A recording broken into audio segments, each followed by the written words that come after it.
مسلم شریف کی حدیث ہے، حضرت ربیعہ رضی اللہ تعالیٰ عنہ فرماتے ہیں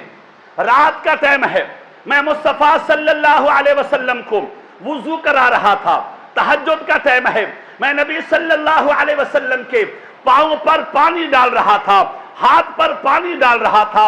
اتنے میں دریائے رحمت گوش میں آ گیا۔ مصطفیٰ نے کہا سل یا ربیعہ، ربیعہ رات کا ٹائم ہے اور کوئی نہیں ہے، جو تجھے مانگنا ہے وہ مانگ لے، جو سوال کرنا ہے وہ سوال کر لے، جو تیری طلب ہے وہ طلب کو میرے سامنے رکھ۔ اللہ اکبر، صحابی تھا، وہابی نہیں تھا، صحابی تھا، حضور سے محبت کرنے والا تھا، ان کو پتہ چل گیا یہاں سے سب کچھ ملتا ہے، دنیا کی نعمتیں بھی ملتی ہیں، آخرت کی نعمتیں بھی ملتی ہیں۔ اللہ اکبر، صحابی نے کہا، مسلم شریف کی حدیث ہے، فرمایا اسألک مرافقتک فی الجنت، یا رسول اللہ میں آپ سے مانگتا ہوں، یا رسول اللہ میں آپ سے سوال کرتا ہوں، میں آپ کے در کا بھکاری ہوں، کیا مانگتا ہے؟ فرمایا میں چاہتا ہوں جیسے آج میں آپ کے ساتھ ہوں اور کل مر جاؤں، قیامت کے دن